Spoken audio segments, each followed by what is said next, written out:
Welcome, everyone, to another episode of Streamed and Screened, an entertainment podcast about movies and TV from Lee Enterprises. I'm Terry Lipschutz, a senior producer at Lee and co-host of the program with Bruce Miller, editor of the Sioux City Journal and a longtime entertainment reporter. Well, howdy, partner. I reckon we have a show set in the wild, wild west we're going to be talking about this week. I'm fixing to come in here anytime now, and can you put me 2 fingers of whiskey on the counter, and we should be fine? I got my can of beans heating up over the open flame. Now it sounds like Blazing Saddles. I think we've gone a little too far. Right? We have, yeah. All right. Yeah, it's Western Week because there's this huge miniseries, and I'm not kidding you. It is a grand effort called Lawmen, MEN, Bass Reeves. So you go to Lawmen, there's only one. What's the deal with this? And what this is hopefully going to be is a series of profiles of various and sundry lawmen over the course of time. But Bass Reeves was a kind of a passion of David Oyelowo, the star of the limited series. And he had always wanted to do this story because he thought it was so rare. He's the first Black deputy U.S. Marshal west of the Mississippi. Now, is there one east of the Mississippi? I have no clue. But it's a fascinating look at this man and his standards. It really is a lot about, what he does is what he thinks is right. And right becomes the driving force behind all of this. And you see Bass in a lot of situations. It is epic, an epic limited series. There are huge battle scenes. There are huge kind of roundups. There's a lot of violence. I'm giving you that right away. There's a lot of violence in this thing. And there's a lot of intimate moments where you see him one-on-one with his family, with others, with people that used to be in charge of his life. And it's a fascinating look at a period that I really didn't realize I needed to know more of. I thought most of these stories were already told. Yeah. But Bass Reeves' story is one that's been out there for years that people have wanted to do, but nobody has gotten the ability to do it. And what we learn is that it took Taylor Sheridan. When you've got somebody behind Yellowstone saying, yeah, I think we should do this, they suddenly pop to and decide that they're going to do it too. Yeah. Now I have a question for you about that because I saw Taylor Sheridan as an executive producer, and I saw that this show, it is coming to Paramount Plus, but this is not part of the Yellowstone universe, correct? No. There was talk, and I think you'll see when we play the interviews that there is a connection or was a connection, and they couldn't make it. It was just the time frame was wrong, and so people were wrongly saying that this was another Yellowstone series. It's not. Okay. It has a vague time reference kind of lap over with 1883, but that's as close as it comes. It's a standalone thing that just happens to come from that factory known as Taylor Sheridan. But his name is on it. He isn't necessarily the writer of this. He isn't necessarily the director of this, but he is an executive producer. So he's kind of the mentor that helps get this done. So he's a cog in the wheels here. Yeah. He's helping getting this thing going. But he looked at all the scripts and he saw the film and he says, yeah, we should do this or we should do that. I think the most telling thing was they would throw out ideas and there was money for it. A lot of times when you do these big Westerns, they're not cheap to do because there are so many other things that progress has gotten in the way of shooting a good Western these days. And so you either have to build the community or you have to find towns that were relatively untouched so you could just cover up some of the things that are there. But yeah, it was expensive film to make. And I think it shows. When you look at it on the screen, you go, wow, this isn't just, we're not closing in on 2 people and looking very tightly at what's going on. And there's some big names attached to this also. I saw Donald Sutherland is in this. Dennis Quaid is in it. Yeah. There are big names that are kind of like, they're like Sam Elliott. They're kind of the bait that'll get you in to look at this. But there's another story there that's much bigger than what their stories are.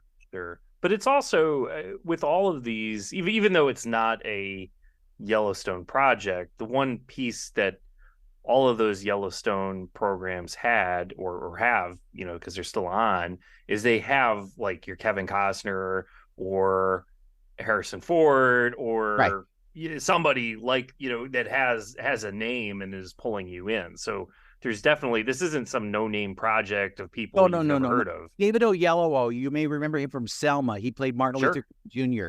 And I put him in the same league as Chadwick Boseman, where he is somebody who can play just about everything, but doesn't always get the opportunity. And you can see why he would spend 8 years trying to get this thing made, because it does tell a story that we don't know, we haven't heard, and he gets a great acting part. Now, some of the things I would have protested, I would have said, do we need to do this?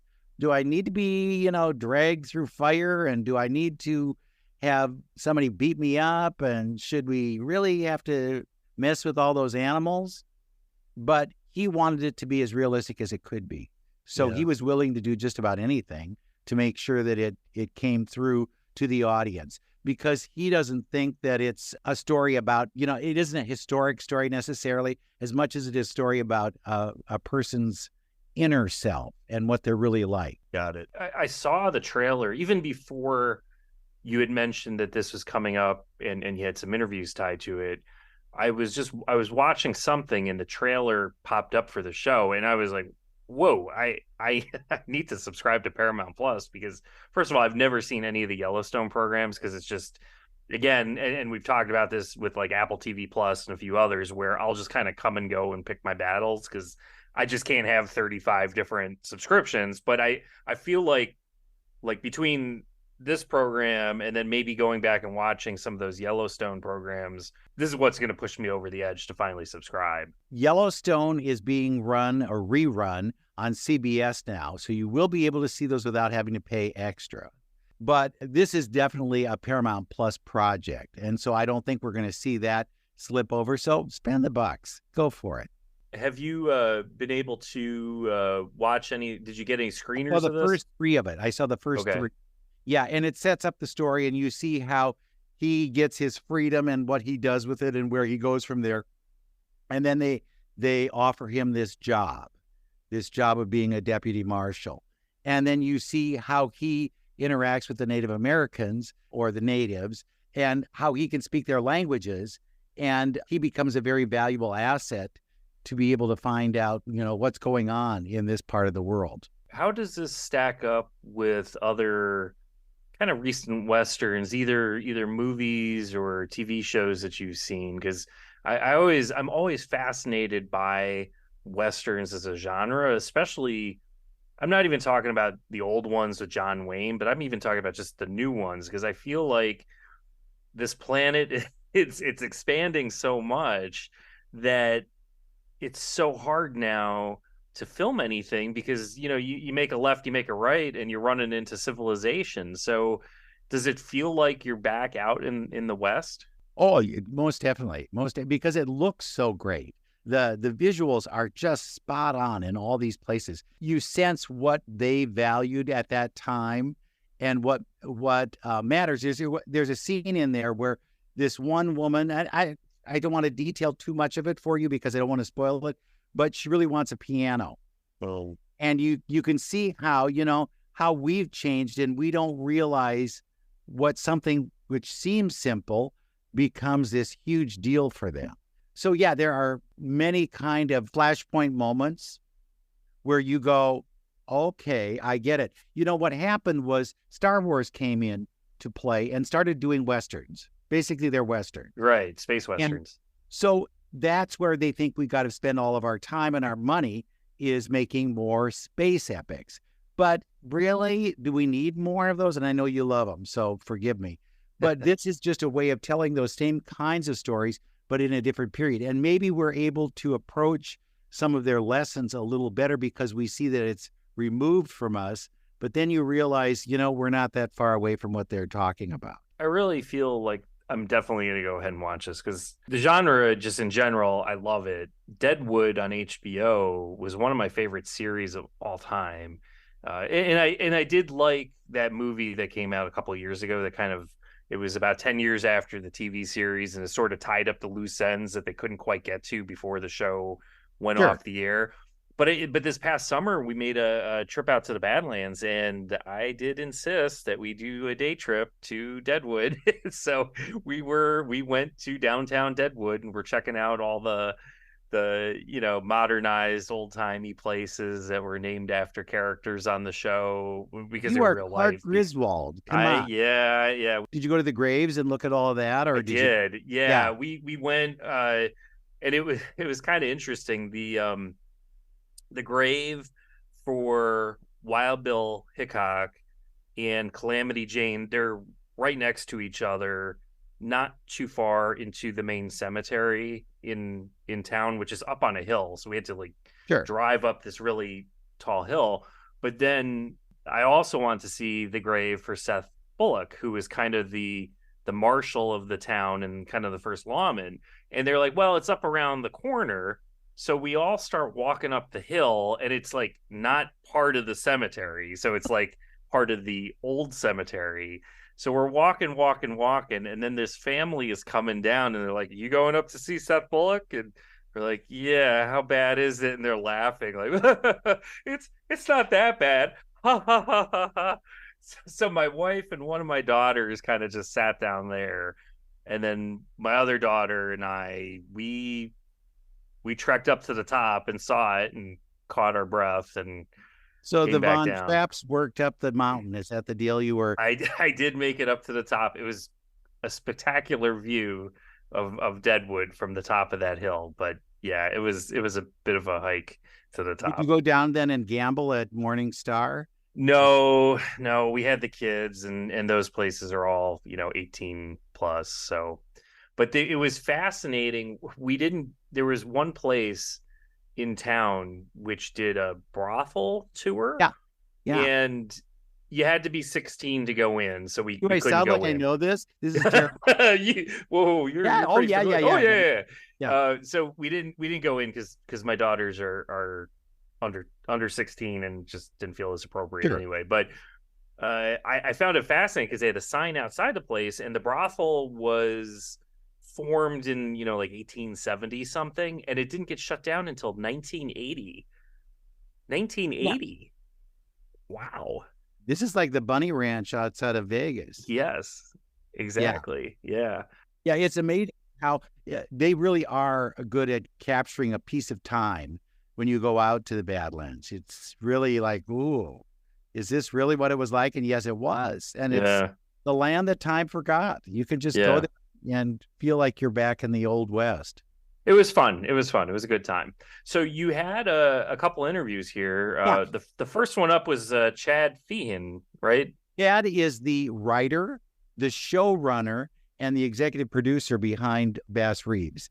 And he was the one who sat down with David and kind of picked his brain, and then they did the research on how are we going to tell this story? Is it going to be a movie? That was initially the thought. Is it be a movie, a standalone movie? And he is there throughout the whole run of this. And he got a chance to, do things that maybe he has never done before. It's so big. He said he's never had a project that sweeping. Yeah. So he's the showrunner, the person behind every episode of the film. And he was the one who helped David get this off the ground and find the point of all of it. Well, what is it like not having David around during this kind of the selling of the show when it's his passion project, for God's sakes? I am the reluctant spokesman because this is his show, and he's been pursuing it for 8 years, and it truthfully breaks my heart that he's not here with me, leading the charge to communicate all of his passion for the story and for the character. how did he involve you in that passion? I mean, I'm sure that Bass Reeves was not one that you would say, "Oh, I've got to write this," until somebody sparked it in you, right? Yeah, I mean, I grew up in Texas. I grew up in Fort Worth, Texas, and I heard stories about bass as a kid. But they were sort of this mythical gunslinging lawman, and it did embed itself in my consciousness. So I was aware of it. And then Taylor, who I've orbited around for years, recommended me to David, and David invited me to dinner. And I anticipated that dinner lasting an hour and a half, and it lasted 4 hours. And first and foremost, we developed sort of an immediate kinship that has developed into a very special friendship that I think will last for the rest of our lives. But we also gravitated toward the same things that we wanted to communicate to an audience. The triumph of the human spirit, the universality of the human condition. And then he was able to educate me on where fact and fiction converged with, separated from the reality of who Bass Reeves was as a man. And so I was hooked. How much of it is factual? Is it 90%, 75%? It's hard to answer with a percentage. What I would say is that there are these seminal moments we know about Bass's life that we use as pillars for the foundation of our story. But it's impossible to know, for example, what he experienced right before or right after the moment he was sworn in as a Deputy U.S. Marshal. We have the transcript of him being sworn in, but we don't know what happened before, and we don't know what happened after. So our job as storytellers was to imagine and create the most compelling narrative that we could. So how difficult was it to conjure this world? Was it difficult, or do you just get outside and you start thinking this must be what it's like, or how do you handle that?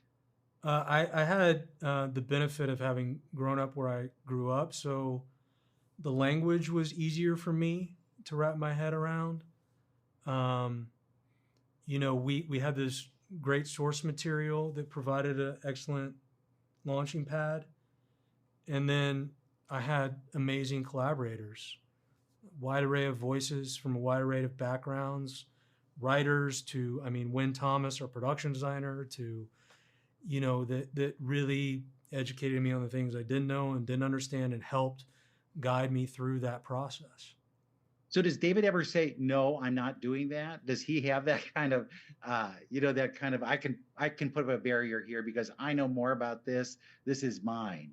That is antithetical to who David Oyelowo is. If I could use one word to embody him, it would be grace. So he's incredibly giving, graceful, compassionate. If there was something that he was unsure about, it would always be a conversation. And he would never say, no, I can't do that. He would say... But you put him through a lot of stuff. Yeah. Yeah. His commitment to his craft is incredible. Yeah. Then, being as broad as this is, I did not believe that you could have all of those animals, truthfully. Yeah. The buffalo, all that stuff. Do you say, I want this, and then it just happens? Or how do you, make sure that it's that big, that kind of lavish? I was shocked. This is by far the biggest thing I've ever done and the hardest production I've ever been through. But, I would ask, it'd be, the opening Civil War battle. I'd be like, are you sure I can write this? And to Paramount and 101's credit, the answer was always yes. We'll find a way. We'll figure it out. Write the best story you can write. I've shied away from that earlier on in my career. And I'm glad that I asked the questions and was given the authority to chase those epic.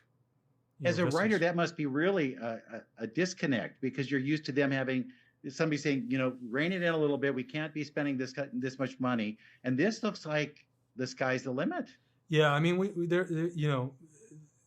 Paramount 101, very gracious. Taylor, that's the power of Taylor Sheridan.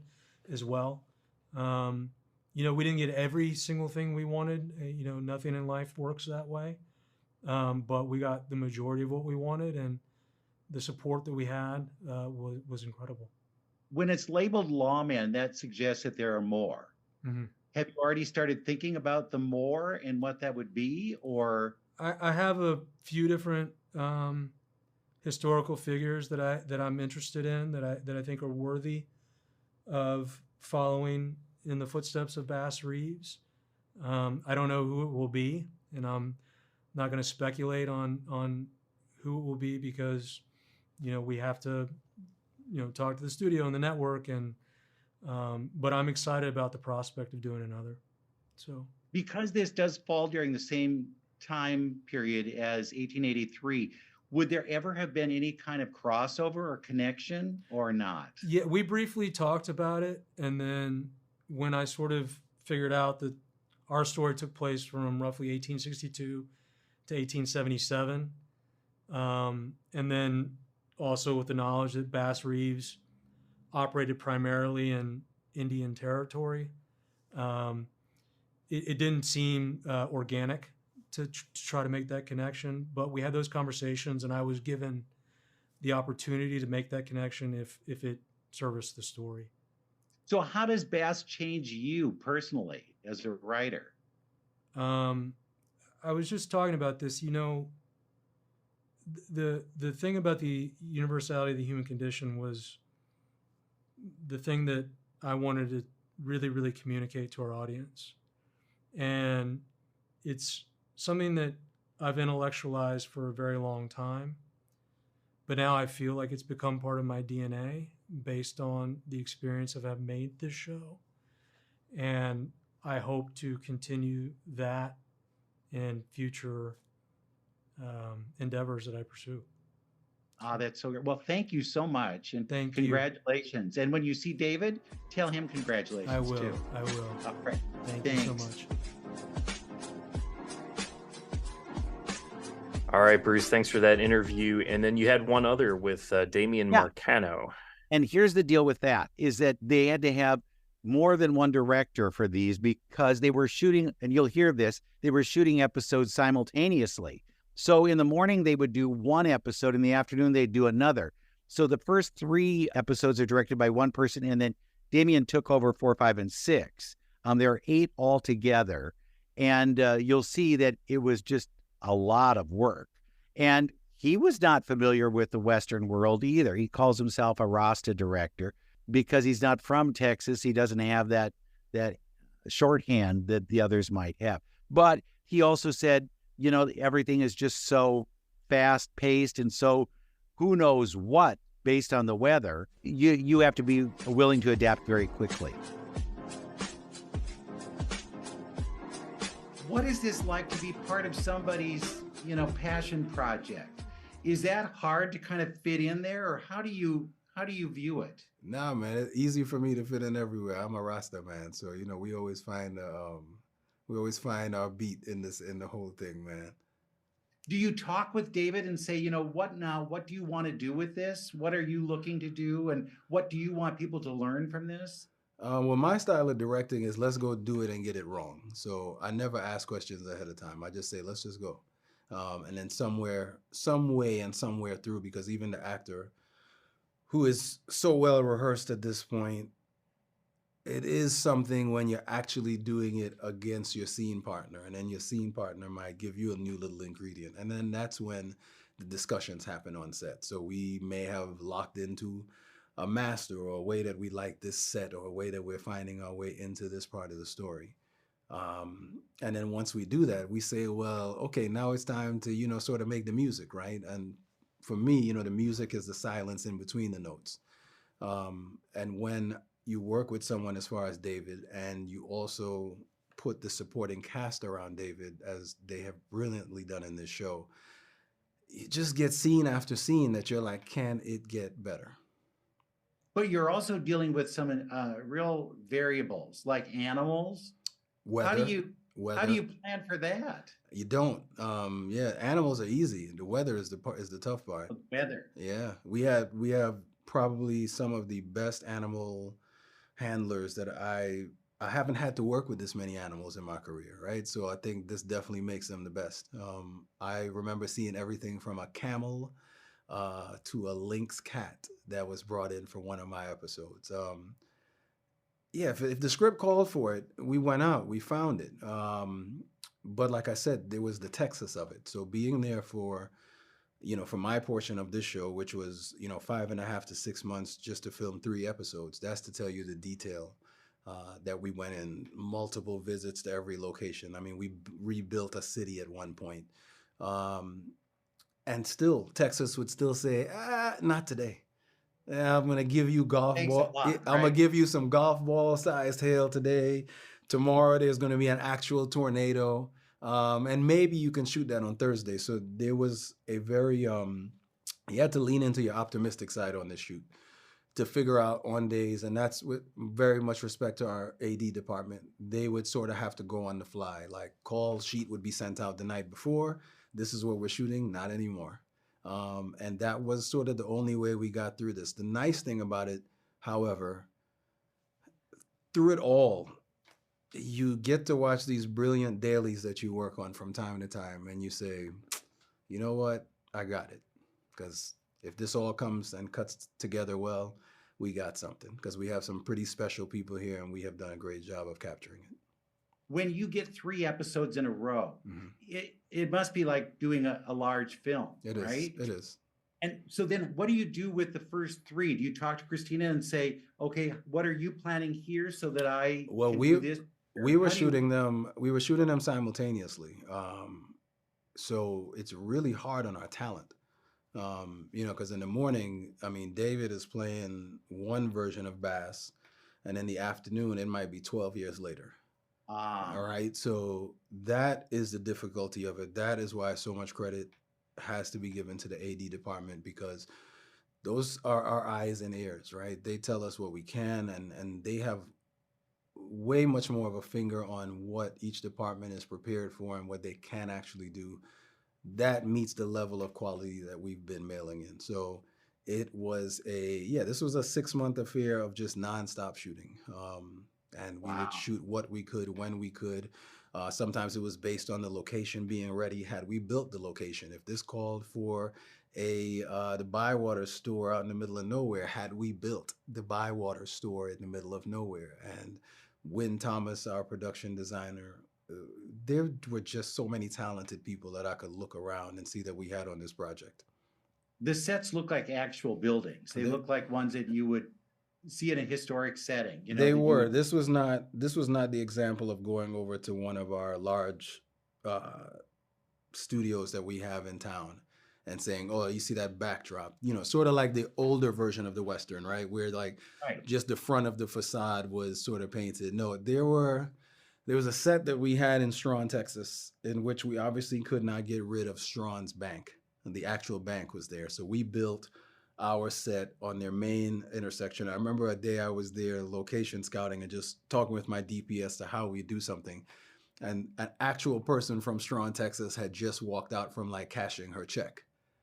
And she stopped and looked at us, and then we stopped and looked at her, and we're like, it's like, here's, and it was just everything. It was everything colliding. It was, here she is in this small town, and Hollywood's coming to town. But on top of that, here we are making this thing back to its glory days, Wow. Were you familiar with Bass Reeves? Not before doing the project. Not in, I couldn't tell you who Bass Reeves was before I did this. I fell in love with a script about a man that was one of the only Black men with a gun and a badge at the time. And just the oddities of doing that job while following some type of creed, some kind of mantra, whatever you will, as to how he just wouldn't stop doing that job, and his faith, what he thought, how it would affect his family. All of those things for me were just like, okay, history is usually depicted from this wide lens way back. We say something happened to a group of people, something happened to another group, and this group was bad, this group. This was like 4D history. So this was like, this actually happened, and this is how it happened, and there's no definite answer. So you, as the viewer in 2023, can make your own mind up. Mm, that's a great way of viewing it. Then are there more after this run? How far do we get his life? Well, I do know this first season of Lawmen is, anthology series. So I think the other iterations will cover other Lawmen.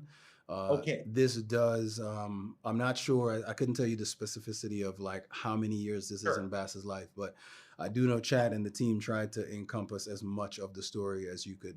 Essentially, we've made 8-hour film here that we're just cutting up into episodics. Well, it's a great. It looks like $1 million. So thank you. Westerns must be you. I think they're your thing. I would have never thought that growing up, man. But it is. They have become pretty special to me, and I am seriously. I don't know. I'm having like this weird missing feeling of Texas, man. Because as a creative, it was just really nice to be able. We do so much stage work, and all the stuff's great, and all our production designers are great. But it was just something to see your entire film crew kind of be like childlike again, and like we were just all with our boots on out in those fields, and a random cow was doing something over there, and I don't know, it was just a bunch of kids that came together to play again. Thank you so much. It's great. It's great to see you. Have a good one. Hey, you too. Thanks for the time.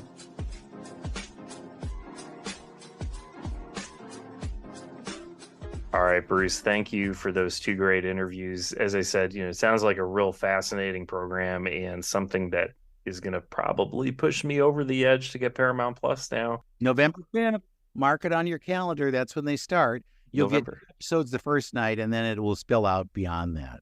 Excellent. So what do we have on tap next week? Oh, we're starting to get into that Oscar season now. All those kind of films that you start kicking yourself and saying, how come they have them all those good ones right at once? Well, they're starting. You're going to start seeing the Oscar bait, as I like to refer to it. The Holdovers had a sneak last night or this last weekend, and it'll be coming out in November. And that's the one with Paul Giamatti, directed by Alexander Payne, and set in the 1970s. And we'll talk about that. Naiad is the story of Diana Naiad and how she tried to swim, 100 and some miles off Florida. From Cuba, right? It was from Cuba to Florida. Yeah. And that's coming up. So there are a whole bunch of these ones that are just lining up, waiting to get into theaters. They have to have 2 weeks of theater exposure before they can be considered an Oscar potential film. They changed the rules this year so that it wasn't just, it's on streaming, it's okay. They need to have this window of opportunity that they're in theaters before they can be officially considered a candidate for the Academy Awards. So as a result, they're getting a little better at showcasing them in theaters before the end of the year. In years past, it was usually Los Angeles and New York, and they had a week there or something. Now the rest of the world is actually getting to see these films before January, February, March, whatever it might be. Yeah, I was going to say, because there was a period of time where it was almost like you would come out and it would be, as you said, New York, LA, and you might get a couple of these art house theaters around that might get it over a course of a weekend, a long weekend, and then they'd be gone until you maybe caught it on a Redbox or streaming or something. Now everybody gets a chance to kind of play the Oscar game, where we all get to see those films that you always go, what was that one? And now we get an opportunity to see them. I feel like if you want to be considered for an Oscar, you have to be in a movie theater for the masses for at least a period of time. As you said, like, is it 2 weeks? If that's the bare minimum, I think that's fine. You got to be able to get out there. You got to go into theaters. You got to allow for people to go in and see you on that giant screen with the giant bucket of popcorn, just because it doesn't feel right otherwise. Well, I think, when you watch it on TV, it does diminish it. Right. As big as your screen might be at home, it's not the same. And if you can hold an audience on a theater screen, then that must say something about your film. But when it's reduced to the size of a TV set, I don't know if it's there. But did you get to Killers of the Flower Moon? No. Airy. That's one of the ones we've got to see because I know it's figuring in the discussion. I've already started to make lists of who could possibly be nominated for each of the categories. And that figures in a lot. Okay. Yeah, I got to get there. It's gotten a lot tougher of late just because the kids' activities have increased. I'm coaching basketball again. Don't blame the kids for this. This is not their problem. This is your problem. It is. I'm just deflecting. You put that down on your list that you're going to go see the Killers of the Flower Moon, and you're going to subscribe to Paramount Plus. I am. Bruce, one other thing before we depart here. We've never had this conversation before, and it is a little bit personal, but how big exactly is your TV? It's not that big. No, it's not that big. It's 60 inches. 60. That's it? Yeah. I'm 65. Oh, well, see, I'm used to watching most things on a laptop because that's how they send it in. You can't always transfer it to your TV set. So you just need. Do you have all you need is that HDMI? I need to be your technical support, Bruce. I will come to your house because I can get it from your computer on your laptop onto your TV. I am counting on you. Okay. The door is open. I will bring snacks. We'll be good. We'll be able to. You can watch anything you want to see, because I think I probably have it around the house somewhere. On that note, thank you again for listening to this week's episode, and we will see you again next week on another episode of Streamed and Screened. So long, partner.